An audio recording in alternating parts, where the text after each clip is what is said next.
You know, there's something special about today, and I just can't put my finger on it. You know, and I can't get this number 9 out of my head. I just keep thinking 9. 999. Strange.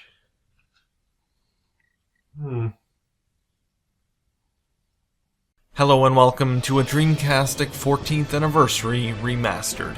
Upon the Dreamcast 14th Anniversary in North America and its 15th Anniversary in Japan, I set out to find Dreamcast fans from across the globe to share their memories and experiences with Sega's last console. From launch day to today, the Dreamcast has remained a fantastic console with an amazing library of games that will continue to be enjoyed by gamers for decades to come. This video attempts to tell the story of what the Dreamcast means to gamers and how influential it was to the video game consoles of today. Please sit back, relax, and enjoy.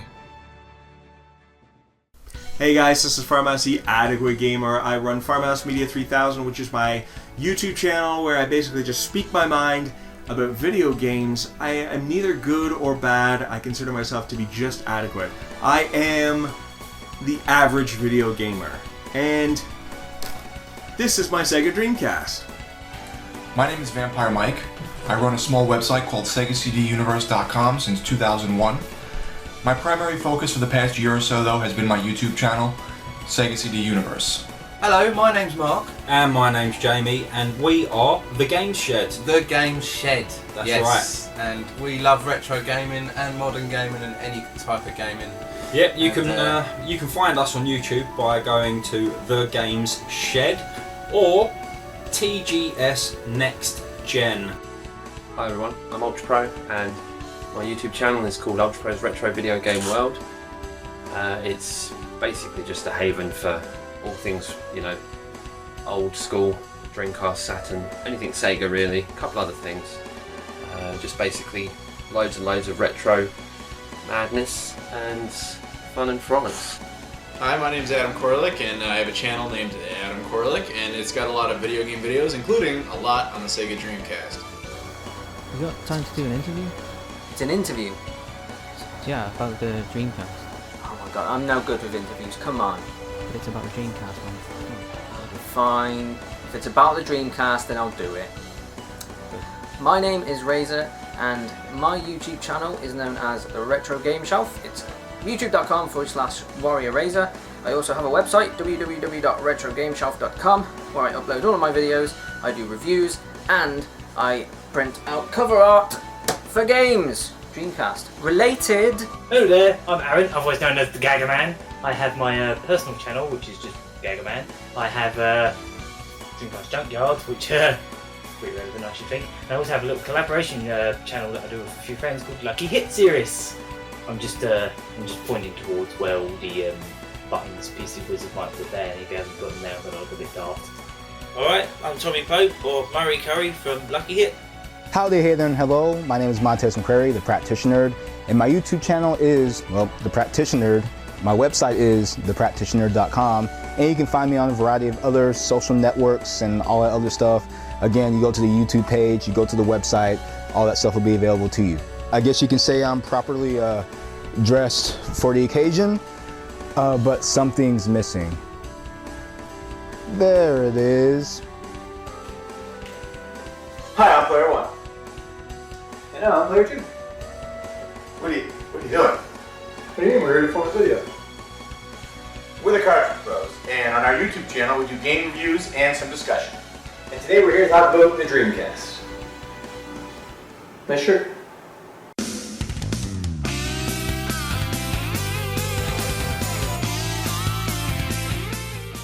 The Dreamcast launch, yeah, I remember that really well, 9/9/99, I think we all kind of remember that date. That was a big day. That was like the first console launch that ever kind of mattered to me. It was the first one I ever paid attention to, and because Sega did such an amazing job of prepping us for that.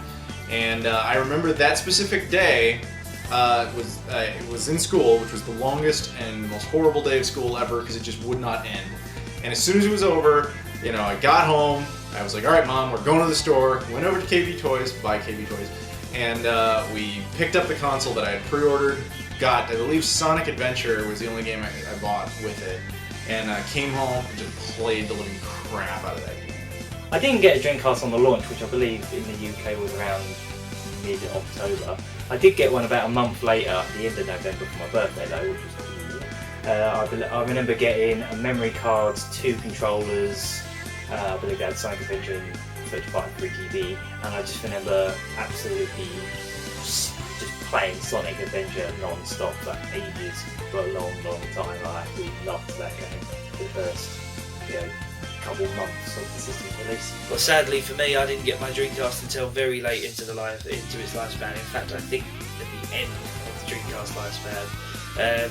My memories of first playing it were just the joy of being able to finally sit at home and play through Shenmue properly on my own, watching it. I bought the Dreamcast on launch. Memories I've got of the Dreamcast launch are just the over excitement of the whole thing, because I was a massive Sega nerd and I knew it was coming, and I pre-ordered it, and I pre-ordered a couple of games, and for me it was the greatest moment of my teenage years, because I'd never got a console on release before, so I was just ridiculously excited. And I can remember being in the store on release day, queuing for quite a long time. I didn't have my own colour TV in my bedroom at the time. I got one quite soon after that, because this was '99 and I was just starting to work in Sainsbury's in Watford. My fondest memories of it are setting it up in the living room when I got home. Mum and Dad went out for the day. I think they kind of knew that I was going to be playing on the Dreamcast. They were like, yeah, we're going to go out, you crack on and enjoy that. It was the first major thing that I'd ever really bought myself. And I just remember buying it and coming out of the store with it in a bag and just being completely over the moon. What do I remember about the Dreamcast launch? Well, I remember 2 things. The system itself being available in stores, and quite possibly the greatest edition of the MTV VMAs, hosted by Chris Rock, which also used the marketing term 99.99. But I did not get a Dreamcast at launch, because at that point I was kind of done with Sega systems. I got kind of burnt by the Saturn and all the Genesis add-ons. And I wasn't really a huge Sega fanboy. I was really more of a Sonic fanboy, in case you can't tell. I eventually did get a Dreamcast from a pawn shop for about $20 that came with a controller, all the cords and wires, and a VMU unit. And that's when I started collecting Dreamcast stuff. Actually, that's when I started collecting retro game stuff around 2007, when I started graduate school. Our memories of launch day of this unit. Oh, do you remember? Man, I queued up. I queued up for I think it was about 8 or 9 hours. Yeah, it was something phenomenal. I remember I remember speaking to you the night before. We were dead excited. Yeah. So we went down there. We took a little kind of sleeping bag, Oxford Circus, Electronics Boutique. Do you remember getting inside, bursting inside, getting a goodie bag of running to buy one, and then bang, purchase. Yep. Amazing. All for this. It was so good. Wow. Oh. Have we? Oh. It's not this, is it? Wait, is this? Are we doing this for the right person? Is this for? I think.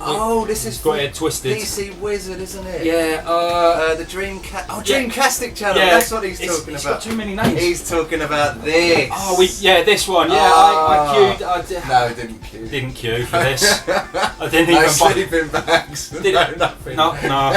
To be fair, I got this not too long ago.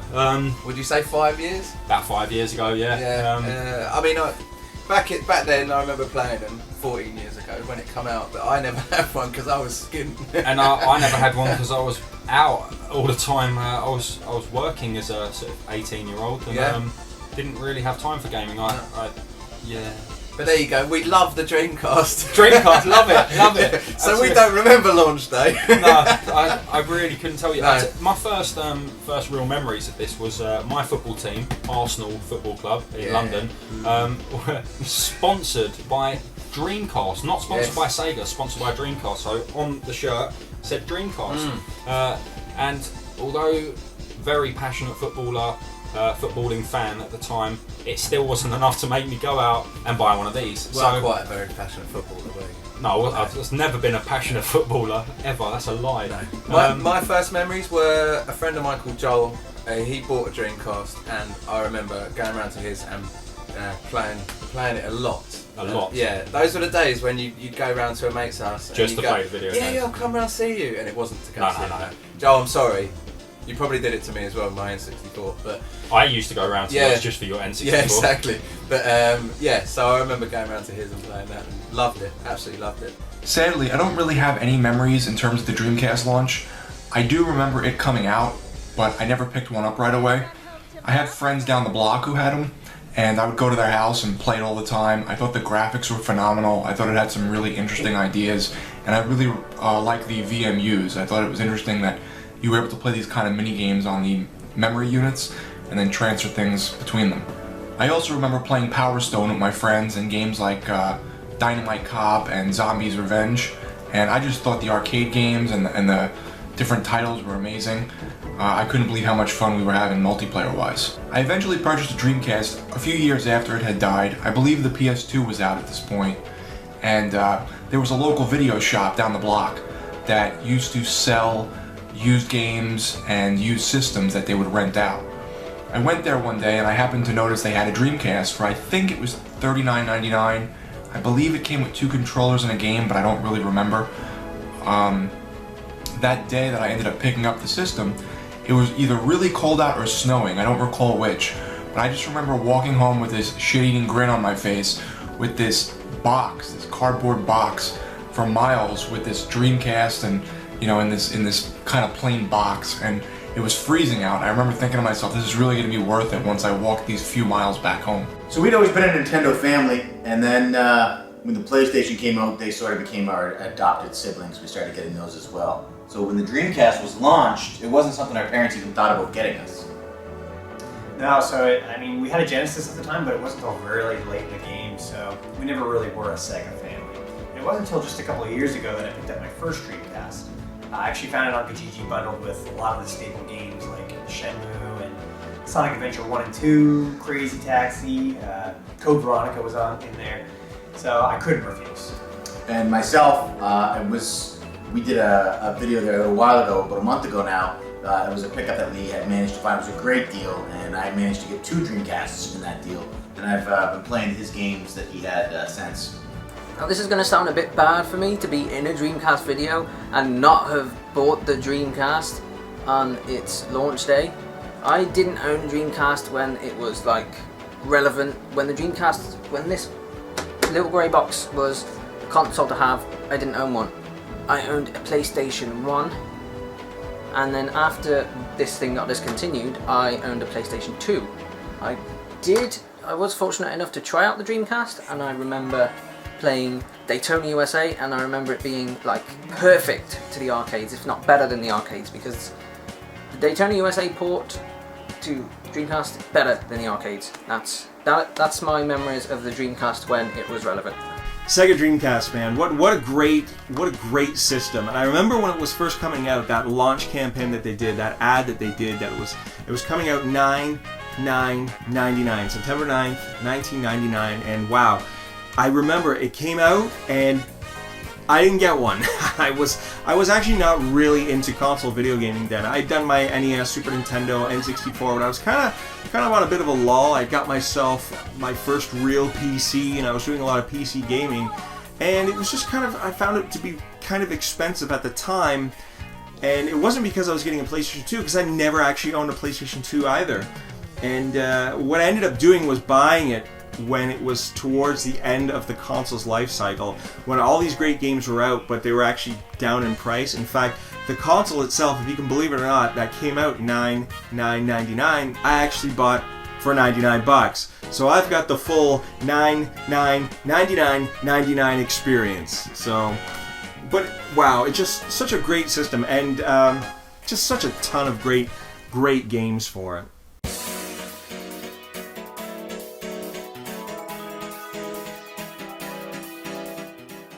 I've always been a Sega fanboy.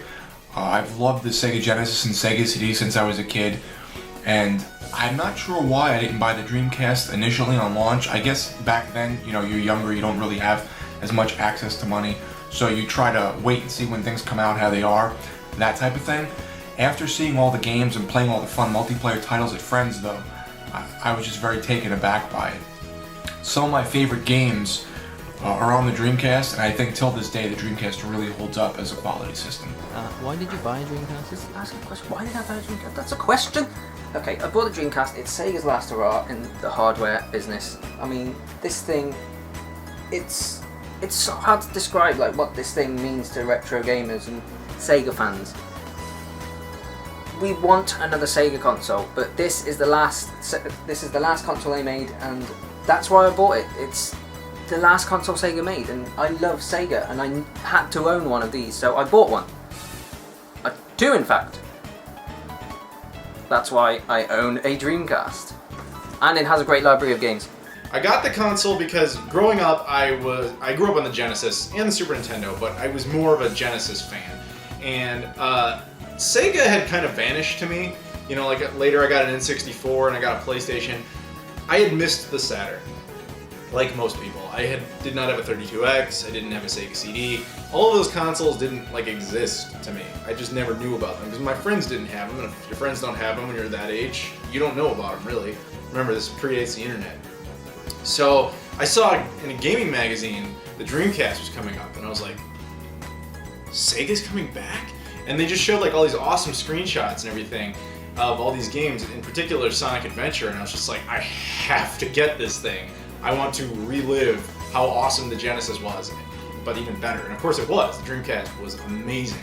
Main reasons why I bought the Dreamcast in the first place are because I am a massive Sega fan. I had the Master System, the Mega Drive, Mega CD, Saturn, and I'd always been late with those consoles. I'd always missed the window that they were actually out. I've never got anything on release, so I was determined that the Dreamcast would be my first console that I bought on release, and I was a massive Sega nut, and I just wanted to get it. I mean, there were obviously other reasons why I wanted to get it. It was going to be online. The graphics looked ridiculous. I mean, you'd seen pictures of Sonic Adventure, D2, Soul Calibur, and it just looked astoundingly good. The fact that it was going to be online, but other than all those reasons aside, I was just a massive Sega fanboy. I'd never touched a Nintendo, never wanted to, so at the time it was all Sega for me, and it just had to be the Dreamcast. And I made a big song and dance of it at college with all my friends, trying to get other people to get interested in it as well. Now, I bought my Dreamcast because I started collecting retro game systems when I started graduate school in 2007.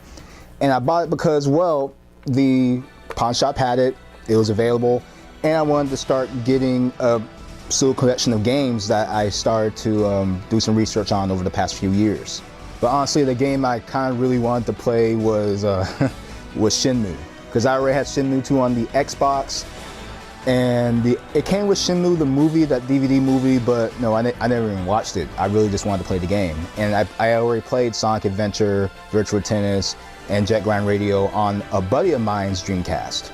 Well, all of the above really. The main game I was excited for, even a year before it came out over here, was Sonic Adventure, because they revealed it in the Sega Saturn magazine when it was on its last legs. Here's the cover. Sonic Adventure, it was revealed in '98, so there you go. I was excited for that for a solid year, so I definitely had to get a Dreamcast for that. And it was also, the Dreamcast was also my first home internet, because I didn't have a PC at the time until about a couple of years later. So yeah, the Dreamcast was actually my first access to the internet at home in a way. So that's telling you how far back this was. I'm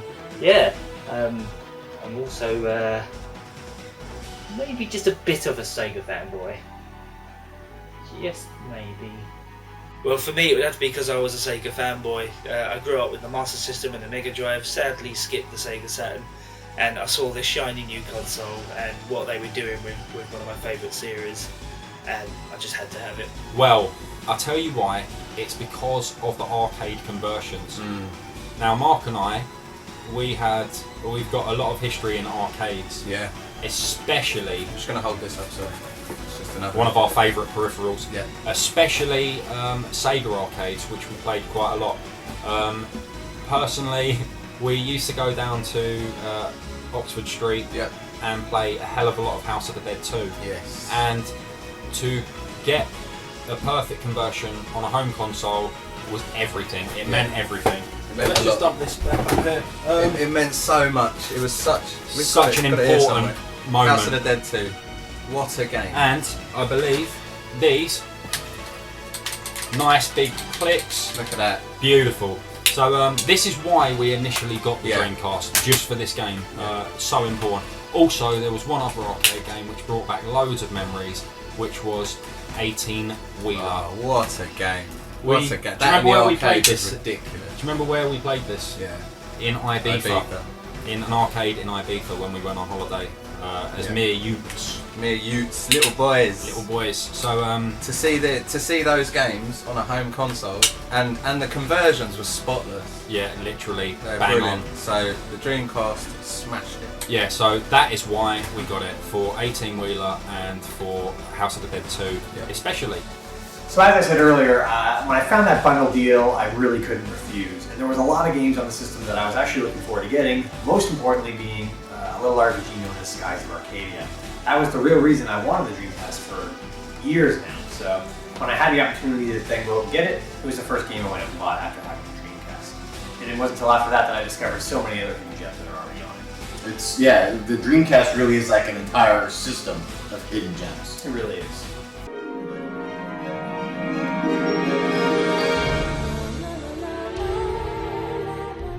So the first time I played Sega Dreamcast was actually at a friend of a friend's place. And it was kind of weird and creepy being at this dude's house that I didn't even know. But he had a Sega Dreamcast, and I remember keeping my eye on that thing because it was so sleek and so awesome. And he's like, "You want to see it?" I'm like, "Yeah, dude." I'm like, "Show me some games." I'm like, "Show me that one." He had a ton of games for this thing. I'm like, "Show me this one, show me that one, let me try this one, let me try that one." So I can't actually remember what my first Dreamcast experience was, gaming-wise, but I can tell you the games that I've played like non-stop since. And some of the games that stand out in my mind are Looney Tunes Space Race, Spawn, Heavy Metal was a great game. A great tennis game. Sega Sports Tennis 2K2, fantastic game. Army Men, Sarge's Heroes, Expendables. One game in particular that, as far as I know, is a Dreamcast exclusive, and I love this game. And I know a lot of you are probably expecting me to say Shenmue, Power Stone 2, all great games, but no, I'm talking about Sword of the Berserk. It was just such a crazy game, very dark game, where you had this ginormous sword, man. It was huge, but just the characters in it and the story in it were just so weird, but so enthralling. It was just such a great game to play. The very first game I remember playing on Dreamcast was actually Virtua Tennis, and I played it around the summer after Dreamcast came out because I was a counselor at a summer camp at my Magnet High School, and my buddy Alex Kool-Aid Ansel, who's a comedian, he has a YouTube channel, he brought his to the counselor's lounge, which is one of the classrooms, and we just played Virtua Tennis constantly during our breaks from watching the freshmen, and that was a lot of fun. And later on we play games like I said earlier, Jet Grind Radio, Marvel vs. Capcom 2, oh my goodness, the 2K sports games. But I think of all of them, my favorite one to play out of all of them was definitely Virtua Tennis. It was just a lot of fun. It was arcadey, but it required just the amount of skill of you had to be where you had to be and you had to hit the ball at a particular time. So it was arcadey, but it was pretty strategic, and that's what I really liked about Virtua Tennis on the Dreamcast.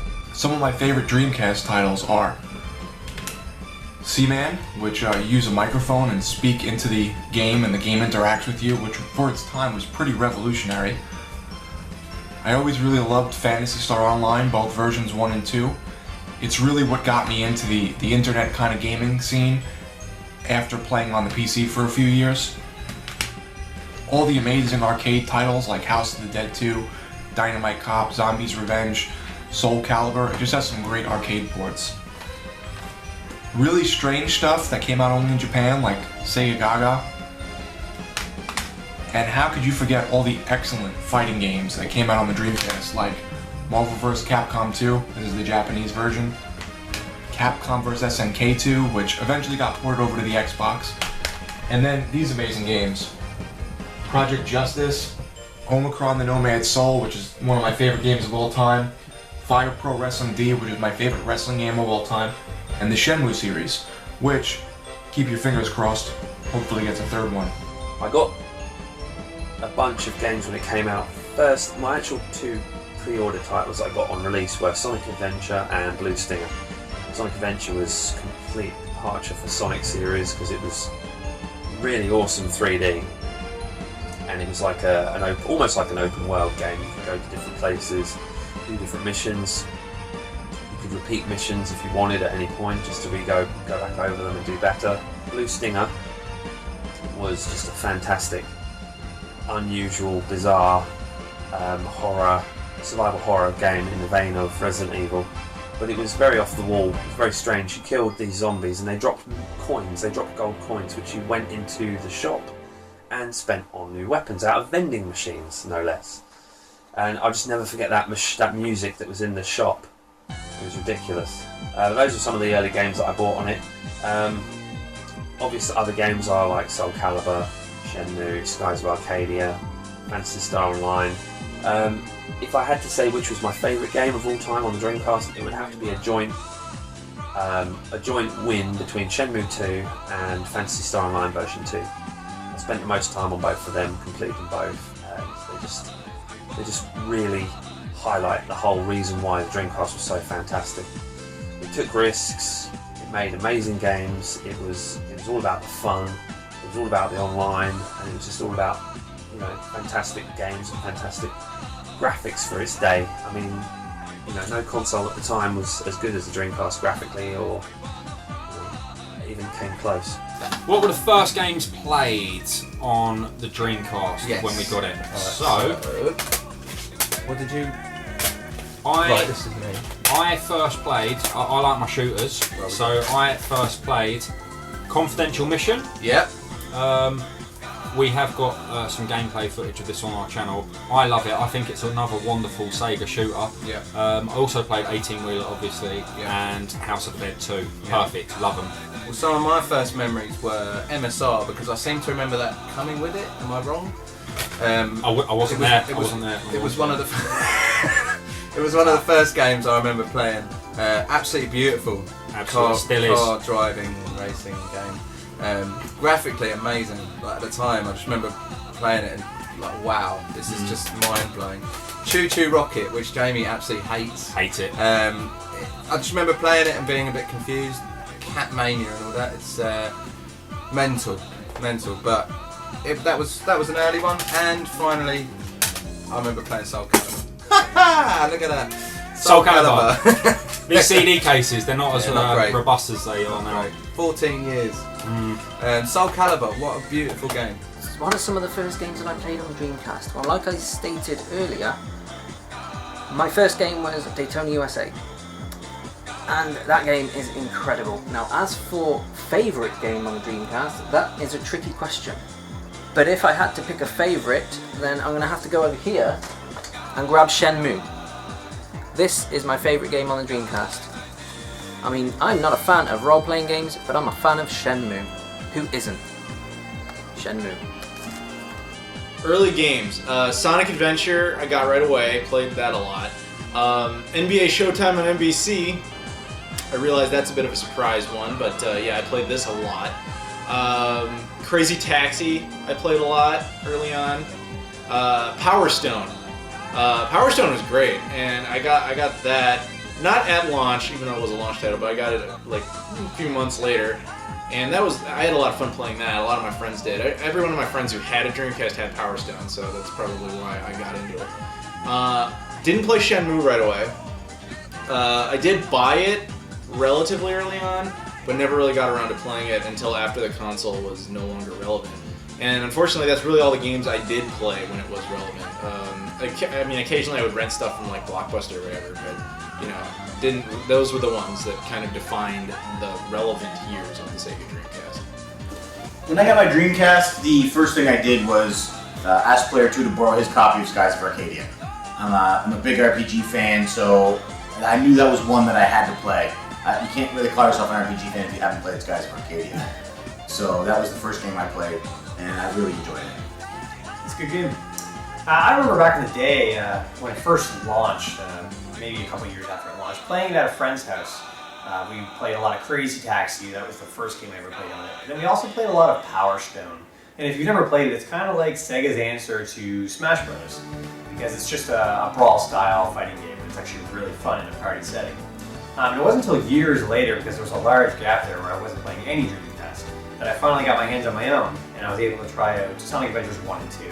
So those are my first real concrete memories of Dreamcast.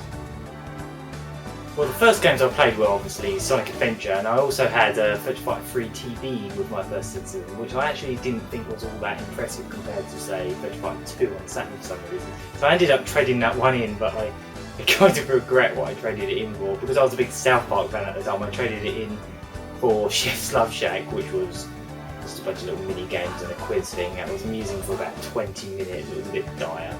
I also played at the time, or there was a demo disc with the system as well, and I remember buying Ready to Rumble, and I think I rented Trick Style. I think out of the first couple months of playing the Dreamcast, at least until around January when I got my hands on Soul Calibur, which ended up being one of my favourite games in the entire system.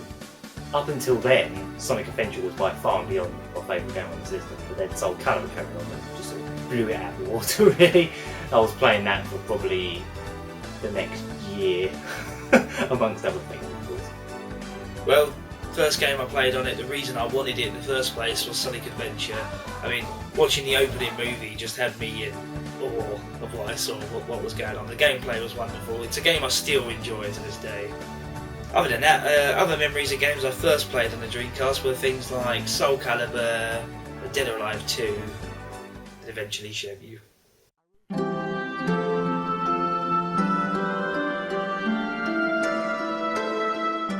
I really think the Dreamcast itself kind of stood the test of time because, well, its advantage was that it was essentially, ahead of its time. When the consumer electronics are released, or practically when anything's released, it can be made just for that time. And it runs the risk of becoming obsolete due to more future advancements in technology or just in consumer products. But really, the Dreamcast is not quite in that category. The Dreamcast was kind of ahead of its time, which sometimes that's also a bit of an issue. Unfortunately, not a lot of people had a lot of trust in Sega consoles because they'd been burned, like I was, from all the add-ons and the lack of support for the systems and all the other stuff. And there's that saying that time will be good to such and such. Time will be good to that series. Time will be good to that movie. And I believe that's the same case with the Dreamcast. Time really helped the Dreamcast. And I think that is a huge reason why I think it stands the test of time. I have just as much fun playing my own Dreamcast now as I did playing Kool-Aids back in 2000. And some of my favorite games to still play today are, Shenmue, Virtua Tennis, Sonic Adventure, Jet Grind Radio, and Dynamite Cop. Has the Dreamcast stood the test of time? I think the answer is an obvious yes, because if it hadn't, we wouldn't be making a video about it, would we? We don't do this for the Atari Jaguar.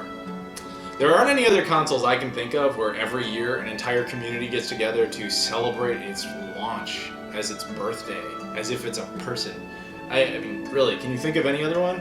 What other console is entirely now financed and funded and supported entirely by its fan base, even after its creator is long since gone?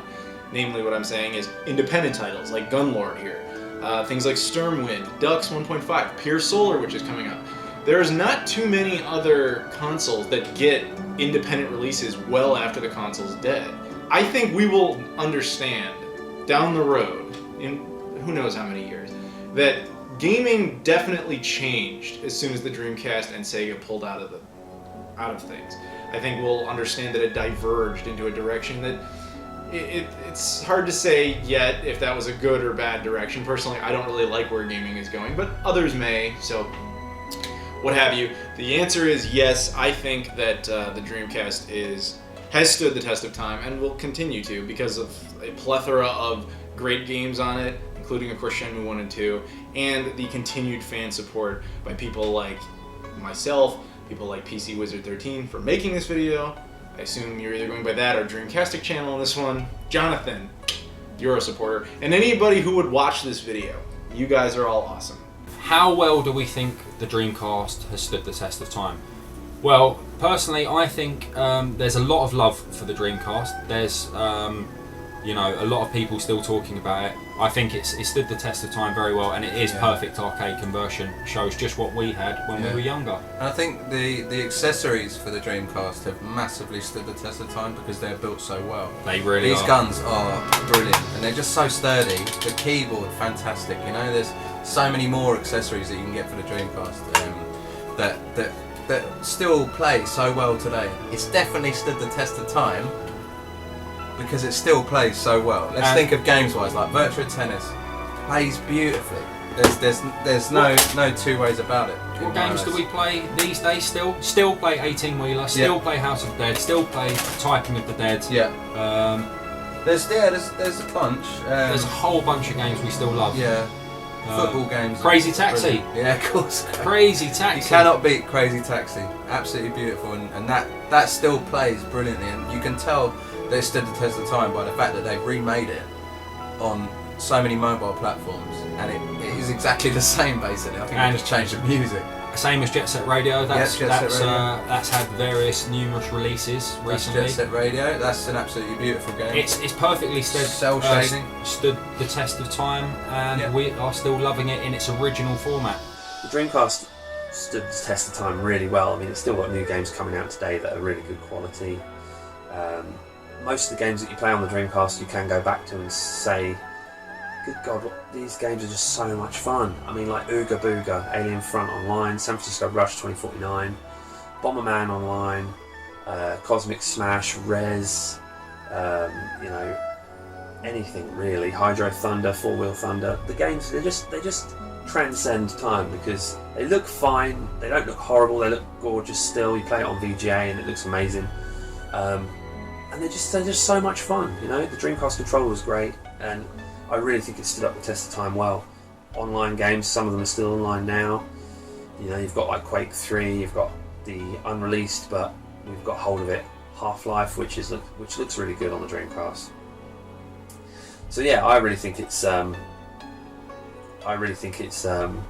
the test of time incredibly well compared to other consoles. No other console has the following and the intense love and adoration of the fans that the Dreamcast has. No other console can claim to have such an incredible hardcore following. I still play quite a few games for it, but I've already been over most of the games that I really love on the console, so I won't go over that again.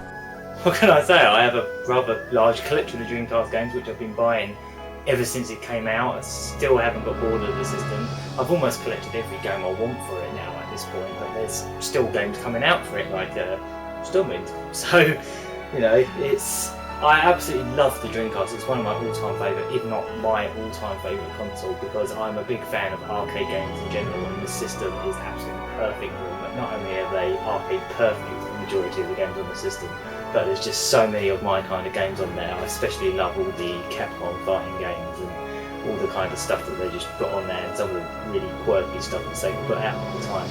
So yeah, I think it's really held up. Obviously, there's some games that have aged better than others, but like a lot of the arcade games like Virtua Tennis, Crazy Taxi, Space Channel 5, all that kind of stuff still really holds up. And the fact that there's still like re-releases and remakes of some of these games coming out shows that there's still a big demand for just simple, fun games with really nice, you know, visuals and presentation and just simple, fun games. You know, there's plenty of it. And the Dreamcast just had it in droves, considering how short it was on the thing for. But you've only got to look at all those games that were remade last year. Clearly, people still want to play Dreamcast games. Clearly, they're still in demand. Clearly, they're still just as fantastic as they were back then. I think the Dreamcast has really stood the test of time. Besides the graphics being amazing still and still blowing me away in games like Shenmue, the games were just definitely ahead of their time. I think the ideas and the interesting concepts they had were great, whether it be Seaman with the microphone, going onto the internet to play games with the broadband adapter, or surfing the web with that web browser they had. The Dreamcast just had some really interesting ideas. Even to this day, you see some of the ideas come through in newer consoles, like with the visual memory units, being able to play games sort of reminiscent of like the Wii Pad on the Wii U. So I think the Dreamcast has definitely stood the test of time, still has excellent titles, and so much so that some independent companies are still making titles for it. Just shows you what kind of a fan base it really has. Does the Dreamcast stand the test of time? Well, it doesn't take much to look at Crazy Taxi or even Shenmue to look at the fact that the graphics are still holding up today. And because of all the cult classics and the hidden gems that are on the Dreamcast, I'm sure it'll stay true to true Sega fans for many years to come, even as all these new futuristic and more technologically advanced consoles come out. Yeah, I mean, really, the gameplay is the same. It's just as good today as it was, 10 years ago, 14 years ago. And it's not something that changed. So I think the Dreamcast has really stood up. It's done well. It's actually, I think, if anything, it's gotten better with time because we have more appreciation for the fact that these games are quite good. Yeah, you're right. I think with Dreamcast games, the library is basically split almost right down the middle of which games are kind of forgettable and which ones actually stand the test of time that you can still play now and have a lot of fun playing. One game in particular that I have never ever stopped playing is probably my favorite Dreamcast game of all time, and it is the next Tetris. And it's also available on the PlayStation 1, but the Dreamcast version is the definitive version, mainly because it had an online version. Not that I was really able to play online, but just that version of Tetris I've never played another version of Tetris that, for me, that is better than the next Tetris. Do I think the Dreamcast has stood the test of time? What a stupid question is that? Is the fact that people are still making games for this machine not enough that it stood the test of time? This little grey box. That little grey box has got some amazing games coming out of on it to this day. Example, this Rush Rally Racing. This is one hell of a fun party game. It's like Micro Machines, but freaking awesome. It's on the Dreamcast. The Dreamcast. No. This thing has stood the test of time, and I don't think that Sega was right to end its lifespan so quickly. They could have capitalized on it by introducing more third-party publishers, and by the time 2003 and 2004 came around, when games were really getting big, they could have really capitalized on that with some amazing titles.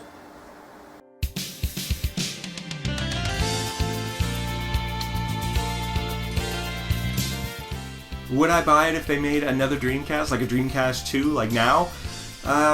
Yeah, I would actually, and the main reason I would is because I would love to support a new Sega console. I always felt, Sega's got a lot of good games, but they also have a lot of crappy games, let's face it. But I always felt that Sega always did a really good job with their hardware, but their software sometimes seemed to lack in some departments, which is why I always found it really, really weird that they decided to stop making hardware and continue making the software. But yes, I think I would definitely buy the Dreamcast 2 if I came out, mainly just because it's a Dreamcast 2. And you know that hopefully the third-party support would be involved, which was one of the main reasons why the original Dreamcast kind of went downhill. And then, of course, the piracy thing and the fact that it couldn't play DVDs kind of brought it into the spiral and brought it down. But it's one of those cult followings now that the Dreamcast has. That anybody who has a Dreamcast, chances are they love it. And so yeah, I would definitely buy another Dreamcast if it came out. But until then, until that day, I will never let go of this original Dreamcast. You know it. If Sega came out with a new console, I would jump on that thing right away, launch day. And I don't buy anything launch day. If Sega were to bring out a console today, would I buy it? I would be first in the queue. I am a Sega fanboy. Yeah. I would. If we'd have sleeping bags for that. Literally sleeping bags for that one. If they were to announce one today and say the price point was £400, I'd set aside that £400 for the Sega console over the Xbox One or the PS4. Yeah. That's how big a fan I am. I was gutted when Sega stopped making consoles, and I was gutted when they gave some of the license for Sonic the Hedgehog to Nintendo. Yeah, for me, that's sacrilege. Yeah, ridiculous. You were Sonic or Mario, you were Nintendo or Sega back in the day. And for them to do that, I'm gutted. But if they were to say, right, we're going to do this, we've got enough money, let's just bang out a console, I'm there. Yep, I'm there as well. We'll both be in the queue. Cherry on top, mate. We'll probably be behind PC Wizard. Probably, yeah. Yeah, because he would have got there early. He'd probably be at the front of the queue, wouldn't you? Well early, with one of those camping chairs with a little cup holder in. Little stove. Yeah, little stove. Cooking marshmallows. Loves it. I would. Yeah. I don't even care if it wasn't up to the next generation graphically or anything like that. As long as it was fun and had that old school, that Sega classic element, the arcade conversions. You think how good the arcade conversions could be now? They could be phenomenal. Yeah. Let's champion for a Dreamcast 2. Dreamcast 2, we're in. I'm there. Sega making a new console. No, they're never going to do that. If they did, if they lost their damn mind, and they did, yeah, I'd support it unless it was all digital. But no, they're never going to come back. The Sega we know is gone. They are not coming back. I'm sad to say it, but it is true. Since I just so recently got a Dreamcast, it's kind of like Sega released a new console and I did buy it. There's a lot of titles that I'm really looking forward to playing, and I don't see myself setting it aside for a while until I've had a chance to go through some of them. Yeah, I mean, the Dreamcast does have a lot of great games on it, but you know what? Sega has just recently started releasing some games that I'm really looking forward to, such as Sonic Lost World coming out on the Wii U. So as long as they can put out that kind of caliber game on their own system, I think that would do great wonders for the gaming community in general. So if they were to release one, I'm pretty sure I would be on board. Oh god, yes, please let there be another one. I would spend probably any amount of money to see another Sega console, just to see the next Panzer Dragoon, the next Skies of Arcadia, the next Phantasy Star Online, the next Shenmue, the next Jet Set Radio. If that were to happen, I mean, think of not only just sequels to great games that happened on the Dreamcast, but the Dreamcast was the home of dozens of wonderful new original franchises. That's something that no consoles like today, like Nintendo cannot claim that. They just rehash all the same franchises over and over. Sega was the one that went out there and said, let's just go nuts. Let's just come up with some insane new ideas. Tropical Street Racer, Jet Set Radio, you know, say Phantasy Star Online. I know it was a remake of older games, but they completely rebuilt it from scratch. And Ooga Booga, the list could go on for hours, but yeah, I would definitely buy another one just to see what they come up with this time around, and I really hope they do. If Sega were to make a new console, would I buy one? I really don't know, because like I said before, I wasn't really a huge Sega fanboy. I was a Sonic fanboy. As long as the Sonic games were there, I would get them and maybe get whatever system they had. You know what? I think it would be great if Sega did ever get back into the console making business. You know, competition in the field is great. Especially is great for gamers, because now they're competing on price, they're competing on exclusives, they're competing on services. And that just makes things so much better for us, because variety is what keeps this business going. Competition is what keeps this business going. And I wouldn't mind if another company came into the field and started getting into the console race. Would I buy another Sega console? Yes. Yes, I would. Let me think about that for a second. Sega came out. Sega's coming out with a new console? You serious?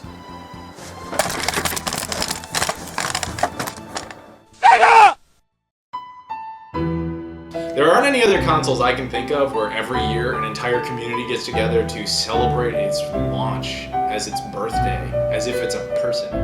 Sega Dreamcast, man, what a great system. And I remember when it was first coming out, that launch campaign that they did, that ad that they did, that it was coming out $9,999. Since I just so recently got a Dreamcast, it's kind of like Sega released a new console and I did buy it.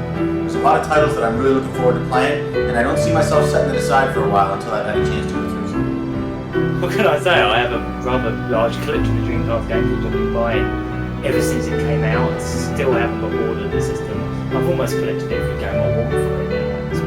I grew up with the Master System and the Mega Drive, sadly skipped the Sega Saturn, and I saw this shiny new console and what they were doing with one of my favourite series, and I just had to. I really think the Dreamcast itself kind of stood the test of time, because, well, its advantage was that it was essentially, you know, ahead of its time. Our memories of launch day of this unit. Oh, do you remember? Man, I queued up. I queued up for like, I think it was about 8 or 9 hours. Yeah, it was something phenomenal. No other console has the following, the intense love and adoration of the fans that Dreamcast has. No other console can claim to have such an incredible hardcore following. It's hard to describe like what this thing means to retro gamers and Sega fans. We want another Sega console, but this is the last console they made. After seeing all the games and playing all the fun multiplayer titles at Friends, though, I was just very taken aback by it. Some of my favorite games are on the Dreamcast, and I think till this day the Dreamcast really holds up as a quality system. I think if the Dreamcast would have included a DVD player the way the PS2 did, it might have lasted longer. It may have even ended up winning. One of the only good things that came out of the bootlegs and the boot discs was that it's pretty easy to play Dreamcast games from other countries and other territories. There's a lot of games that only came out in Japan, especially fighting games, a lot of the King of Fighters series, a lot of the Capcom vs. NK type games, and they're excellent, and not much Japanese is really needed to play them. Or you could even buy the Japanese version of the American games, and they're just a lot cheaper. Also, some of the PAL games were PAL exclusives, like Shenmue 2, Evil Twin, and Headhunter. We may have seen them later on as different renditions or different releases, but the Dreamcast had the originals. The Dreamcast is still one of my favorite consoles ever. I think it ranks up there with me with the Sega CD, the 3DO, and the Neo Geo. The Dreamcast has a ton of accessibility, a ton of excellent arcade ports and titles, great RPGs, and they even introduced the 2K Sports series, which rivaled EA and I think did better than it, which said something unto itself. It's Vampire Mike from SegaCDUniverse.com. Be good, guys.